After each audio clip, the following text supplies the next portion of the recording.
Welcome to the Intentional Awakening Podcast with your hosts, Kathy Gruver and Terrie Huberman. Well, hello there, and welcome to the Intentional Awakening Podcast. I'm your co-host, Terrie Huberman. And I am Kathy Gruver, and we're going to do our traditional pick an angel card.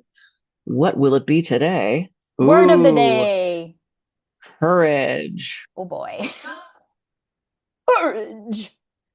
Courage. Courage That's is a a good one. one. We can all use a little more courage. Wasn't it the lion that wanted courage? I actually met him. Oh. The original lion from Wizard of Oz. I met him in Florida. Oh my Very gosh. sweet man. He let me run lines with him for Cocoon. I sat on the beach with him and ran lines. Did he have really chubby cheeks in real life? Like, were they just like, oh, sweet, he was sweet, sweet. I just want to. He was very like, yeah, he was very that. Anyway, we're not here to talk about the guy whose name I can't remember.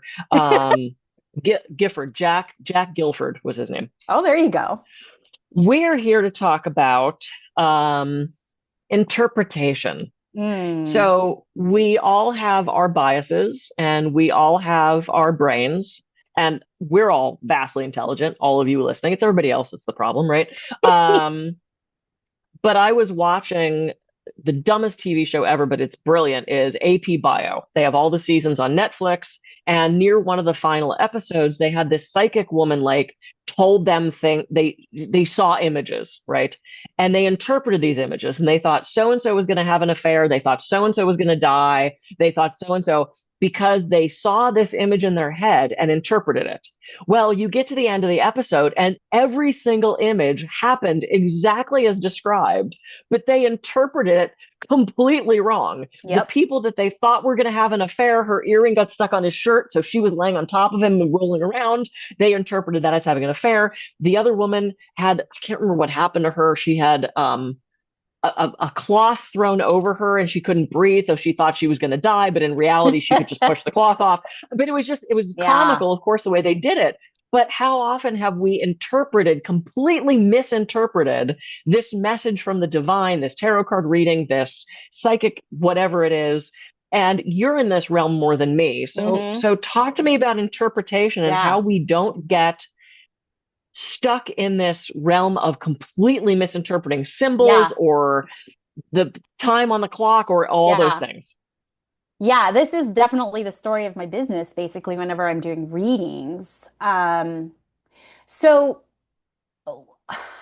as somebody who is highly intuitive and sensitive to energy, and we all have this capability. So it's not an elitist thing or this person has these gifts. It's just some people have had more practice at it than others, so their muscle is stronger, let's just say. Yeah. We have, how do I say this? But it's like almost like our own inner lingo, our own inner language. And a lot of times it is developed through our physical human experience, right? So we'll get symbols. Well, it also depends on what your clair is, what your primary clair is. So in the psychic world, you have clairsentience, which is clair is French for clear. Clairsentience, so that's clear feeling, clairaudience, clear hearing, clairvoyance, clear seeing, clairaudience, clear smelling, and clear gustance, which is clear tasting, which are the five senses, right? And then you have clear cognizance, which is the sixth sense, right? So the ESP, which actually brings all those together. So when someone is giving information to somebody and they're channeling it or it's intuitively, and a lot of times you don't even have to be a psychic, you're not getting a reading, you're just giving advice, right? A therapist will do this or whatnot.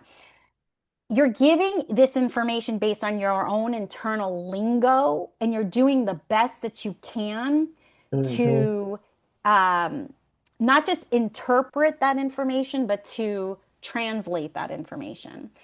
And so the person receiving this information has to understand. And it's when you're giving a reading, it's like, hey, look, I just want you to, and this is what I always say, don't be married to the exact literal words that I say. because your language, Kathy, is different than my language, right? Yep.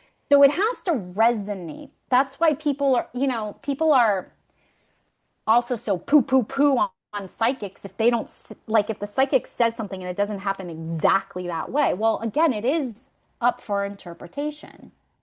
And it's what could happen if nothing changes. It's what could So if happen if you nothing changes. Exactly. so if you make a different choice, that reading is out the window because you've just altered that future. And it can happen within seconds of your reading. Like Yep. I can't tell you how many times people thought just the same circumstance that you talked about with AP Bio, where people were like, no, this will never happen. That's ridiculous. Because again, that's your interpretation. That's how you're translating the data given to you. And then a Yep. year later, they're like, holy sh! I get so many emails. Oh my God, Terrie, you were right. Oh my God, oh my God, oh my God. And I'm like, all I was just giving you was information based on how you were in that moment energetically. But again, it's when whether you do or do not interpret the same way, it's based on your own Hmm. inner language. Sure. And so my primary language, I have two primary languages in this world. It's clairsentience. I feel information. And Hmm. clairaudience, I hear information. Well, if you're not clairaudient or you're not clairsentient,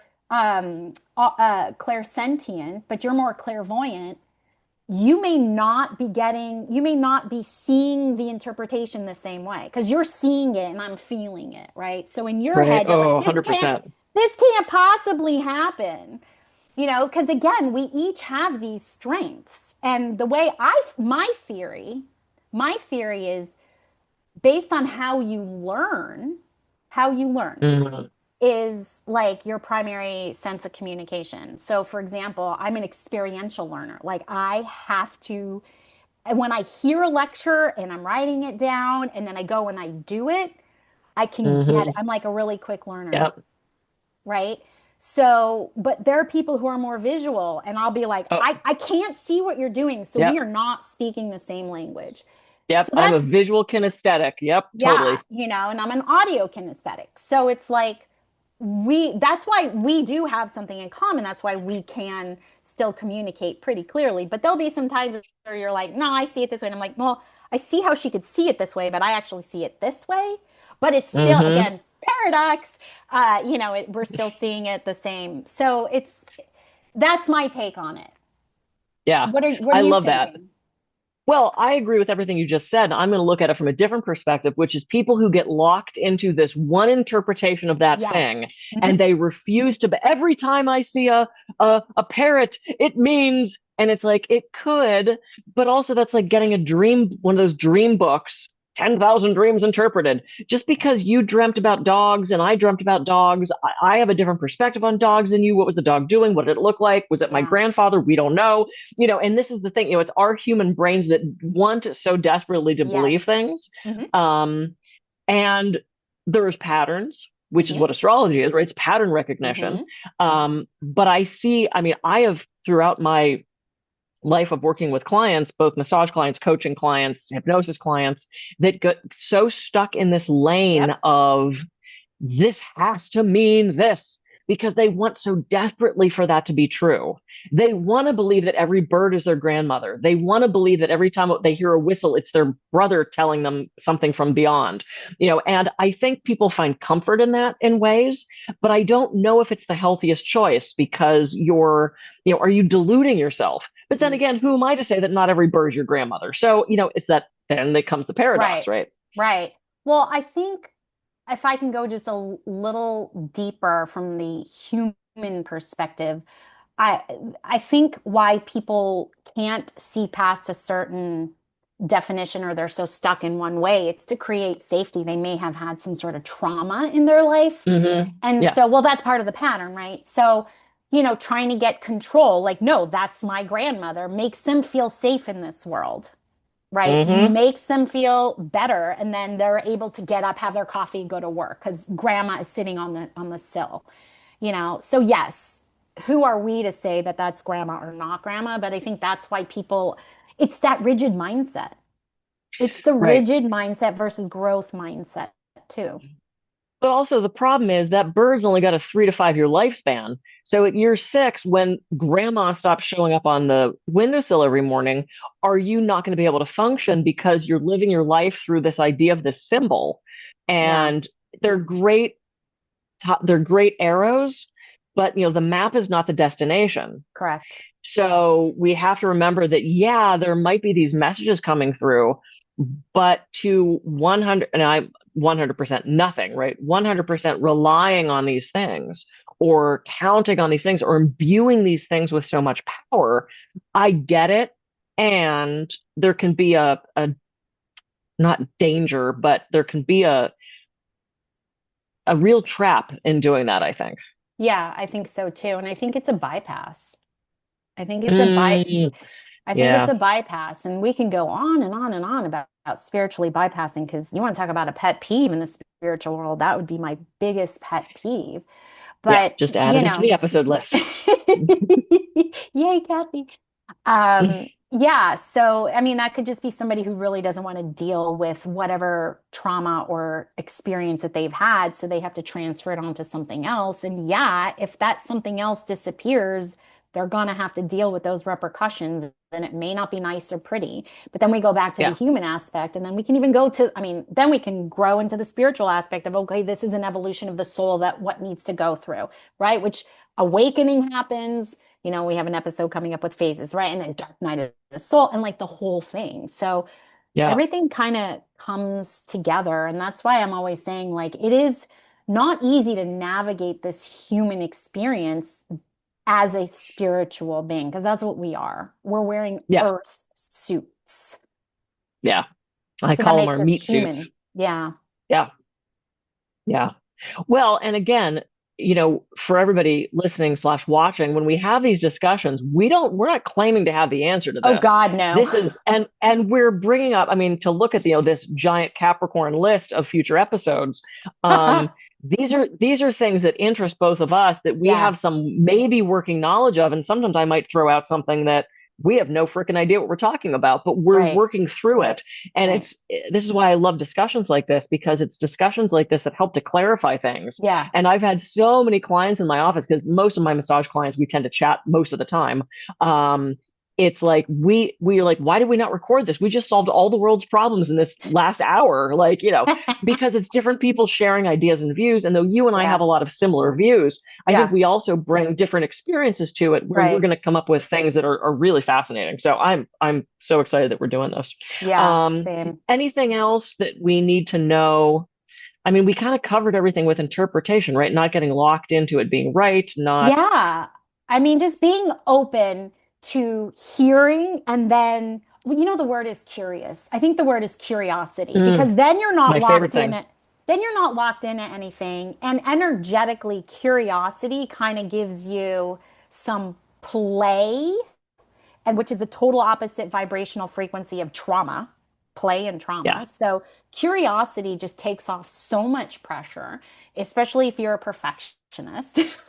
All right, let's be curious about something, right? So these are just hmm, all different energies that are meant and designed to move through the body. But when you become curious about something, I feel like then those blinders can come off and now you can start seeing different perspectives and different views.